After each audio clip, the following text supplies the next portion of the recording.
Então, pessoal, dando continuidade às nossas aulas, vamos passar para a nossa quarta aula desse bimestre sobre a cultura do milho. E vamos falar hoje, especificamente, sobre o perfil dessa produção de milho com base nos produtores e em época de semeadura. Tá? Então, nós vamos caracterizar esses sistemas de produção que o Brasil possui para produzir essa cultura de tamanha importância para o nosso país, ok? Vamos lá. Bom, primeiro perfil, primeira característica é aquele produtor de grão, né?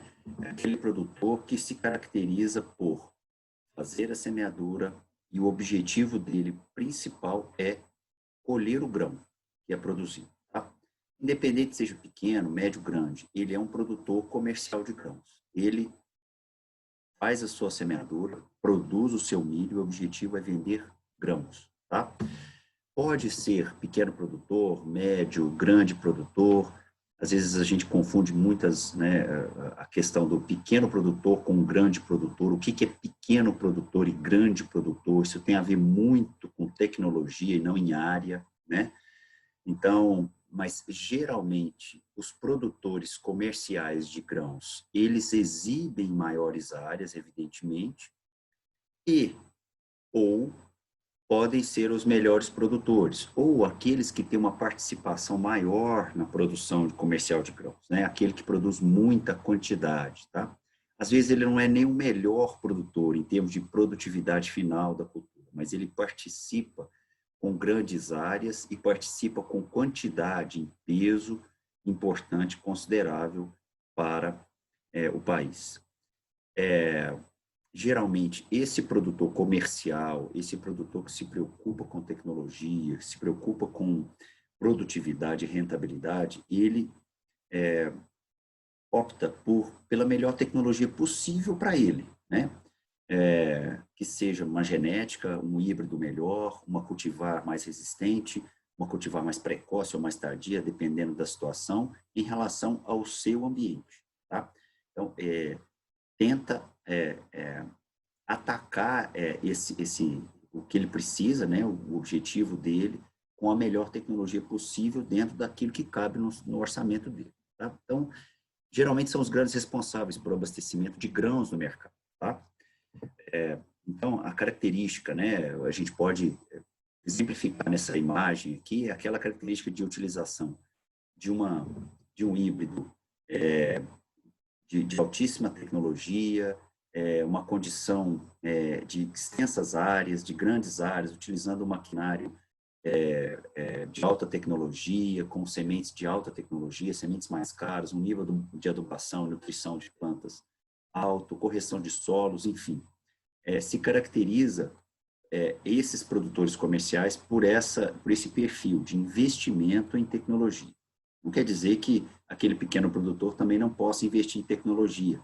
Se a gente for pensar só em área, às vezes nós temos bons produtores de grãos de milho em pequenas áreas, mas que têm uma rentabilidade acima de 200 sacos, 220 sacos. Isso acontece, né?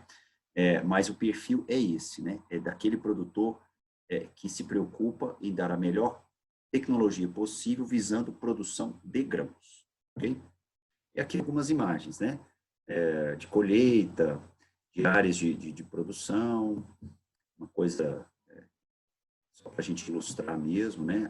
Essa é específico, né? O produtor, ele faz a semeadura do milho e o objetivo dele é produzir grãos, colher grãos. Bom, nós temos o outro produtor, aquele produtor de silagem.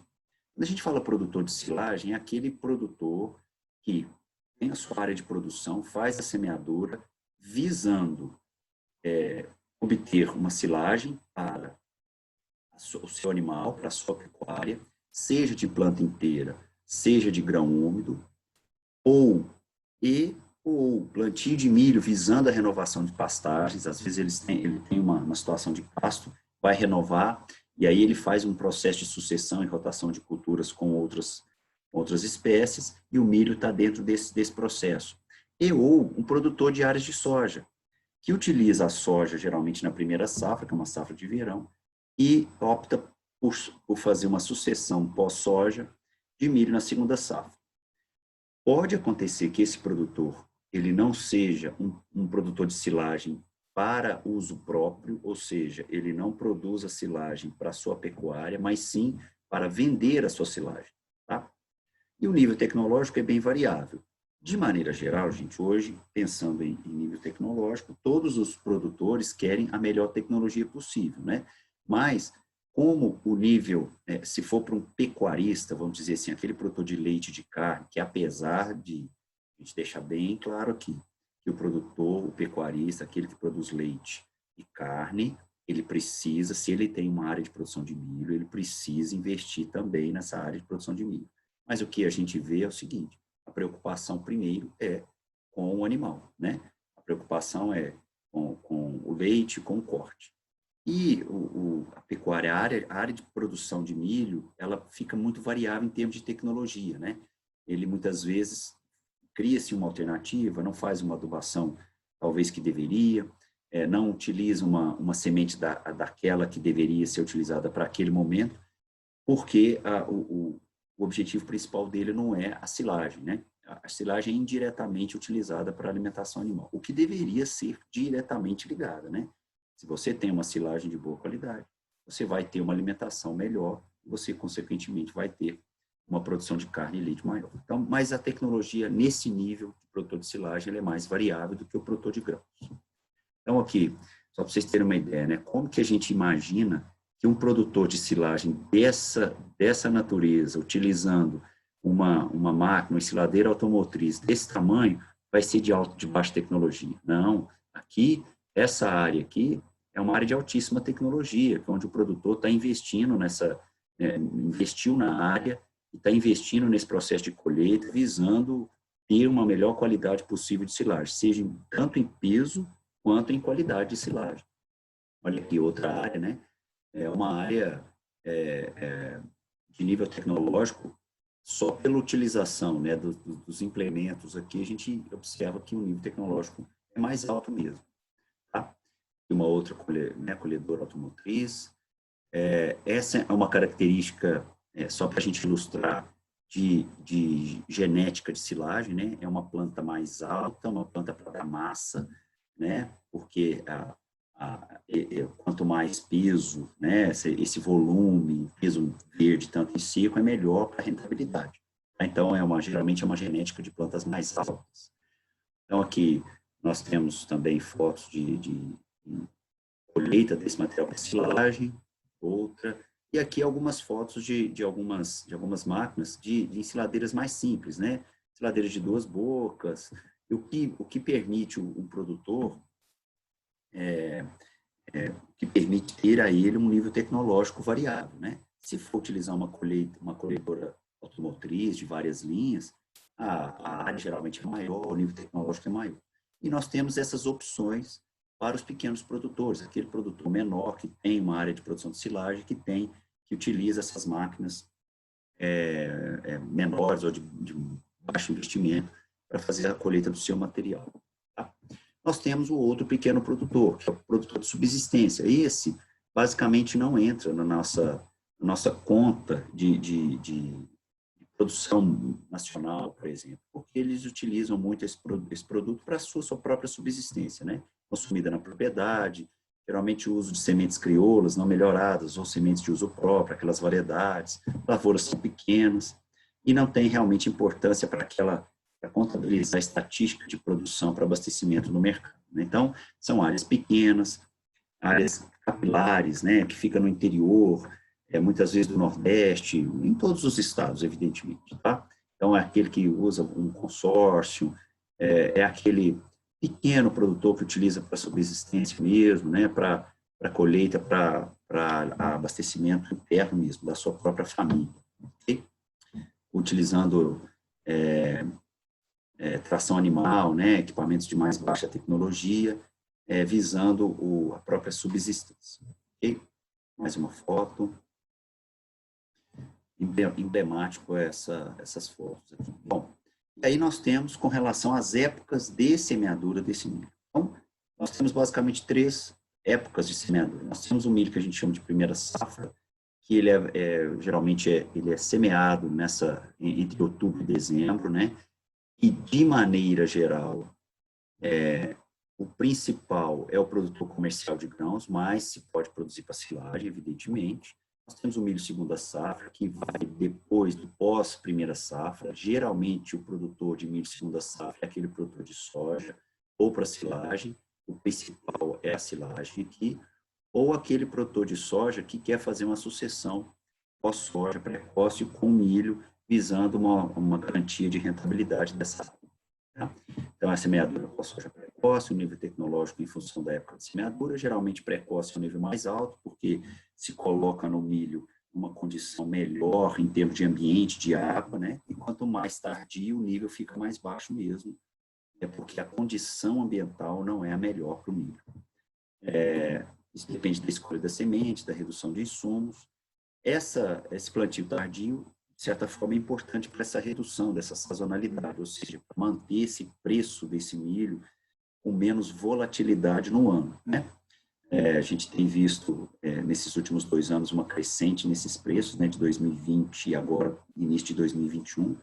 Então, nós estamos vendo, né, esse aquecimento do mercado. E aí, essa sazonalidade com essa produção do milho segunda safra reduz, né, ou mantendo o preço mais estável durante o ano. E nós temos um milho já terceira safra, né, já do Nordeste, entre abril e junho.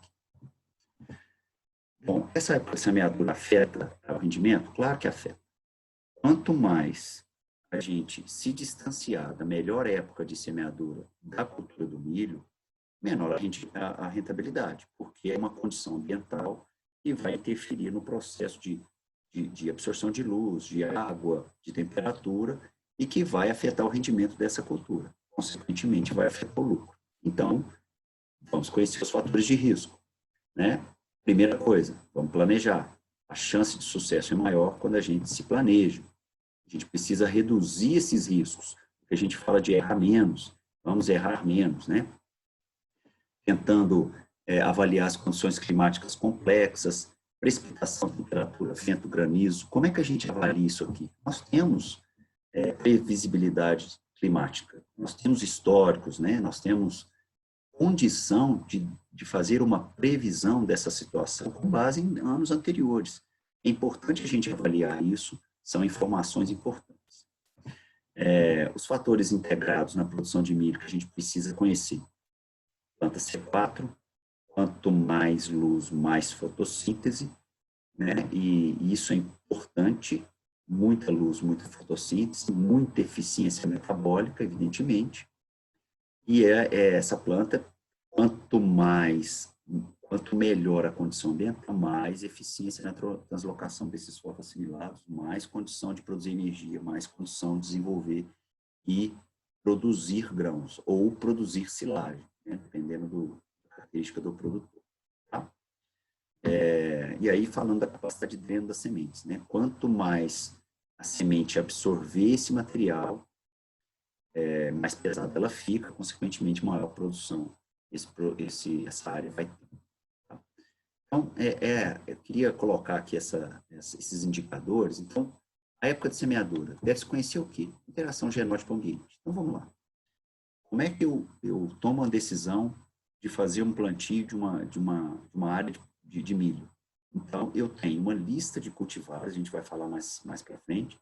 Nós temos uma lista de cultivares que são indicadas, né, para determinadas regiões do país e para determinados solos, para determinadas condições. E aí a gente avalia essas cultivares e coloca essas cultivares, esse genótipo, essa genética em um ambiente que é propício, né? O fenótipo, ele aparece da melhor maneira possível quando há uma interação muito positiva da genética dessa planta com o ambiente em que ela está sendo colocada. Então, é importante a gente colocar essas cultivares adaptadas às condições específicas de determinados ambientes. E aí, esta época de semeadura refere-se ao quê? Ao período em que essa cultura do milho, no caso, tem maior possibilidade de desenvolver-se em condições climáticas favoráveis. Então, Isso é um estudo que basicamente é anual, que é feito no país, onde o Ministério da Agricultura lança todos os anos esses indicadores, que é chamado de zoneamento agrícola de risco climático. Deixei para vocês um link para vocês entrarem, tá? E desenvolverem esse zoneamento agrícola. Então, aqui é o resultado do zoneamento agrícola aqui na cidade de Bambuí, para a safra 2020-21, com base nos grupos precoce, grupo 1, cultivares mais precoce, grupo 2, cultivares médias, e grupo 3, cultivares mais tardias, com base no solo mais arenoso, textura média e argiloso. Solo arenoso, textura média e argiloso. E aí, esses quadrinhos de 1 a 36 se refere a número de dias de janeiro a dezembro. Um é de 1º de janeiro a 10 de janeiro, e assim sucessivamente, até a gente chegar na última dezena do mês, né, de dezembro, que é do dia 21 de dezembro a 21 de dezembro a 30 de dezembro. Esses números que aparecem aqui são os números em porcentagem de risco que a planta pode ter numa condição de semeadura nessa época. Então, se a gente observar aqui para a região de Bambuí, quando a gente pega uma cultivar bem precoce, num solo arenoso, e quando a gente vai plantá-la no mês 9, né, a gente observa aqui que o risco climático aqui é em torno de 40%. A partir do momento que a gente vai para outubro, novembro e dezembro, o risco diminui para 20%. É claro que sempre vai haver risco, gente. É claro que sempre que você trabalha com uma cultura, qualquer ela, né, seja qual for, ela apresenta um risco, mas o que a gente precisa? Precisa entender que é possível reduzir esse risco, né? E aí, por isso a importância da gente ir lá nesse link, no zoneamento agrícola de risco climático, e fazer uma avaliação com base nas nossas áreas de produção, com base no risco climático que a gente vai ter se a gente efetuar uma semeadura em uma determinada época do ano. Então, quando é 0 aqui, só para vocês terem uma ideia, isso aqui é para milho, tá, gente? É milho primeira safra. Então, só para vocês terem uma ideia. Lá tem milho segunda safra, milho total, enfim. Nós temos várias informações nesse link. Então, vocês acessam e verifiquem isso, ok? Então, é uma ferramenta importantíssima para a gente tomar as nossas decisões para verificar qual a melhor época de semeadura baseada no risco climático dessa cultura, ok? Então, se a gente pensar em melhor época, de maneira geral para o milho, o início do período chuvoso, né? Se for, a gente pensar em milho de sequeiro, né? Milho sem ser irrigado. É variável com diferentes regiões brasileiras. Então, o Nordeste, o período chuvoso é abril, maio, Sul a partir de setembro, Brasil Central a partir do mês de outubro, enfim. O ideal uma condição edafoclimática, pensando numa condição edafoclimática, ideal é a semeadura iniciando em outubro, com temperatura crescente, né? Primavera, verão, comprimento do dia crescente, os dias vão ficando mais compridos, né? Com mais luz, e também as chuvas são mais crescentes, ou seja, vão se acumulando. A temperatura ideal para a produção de milho é entre 15 e 24, diurna maior que 15 graus e noturna menor que 24. O solo aqui tem que estar em torno de 25 a 30 graus, a floração entre 15 e 26 graus, acima de 35 há uma redução do teor proteico mesmo, a polinização abaixo de 33. A precipitação em chuvas regulares ou ciclo regular de água, 500 a 800 milímetros por ciclo. Solos, de preferência textura média, boa drenagem, né, com boa profundidade e até 12% de declividade, que é o recomendado para a cultura, ok? Então, esta foi uma síntese desses sistemas de produção de milho. Próxima aula a gente vai falar um pouquinho das cultivares de milho que estão disponíveis para esta safra, especificamente 2020, 2021, para a cultura do milho, ok? Espero que tenham entendido, estou sempre à disposição para esclarecimento de dúvidas. Um abraço, até mais.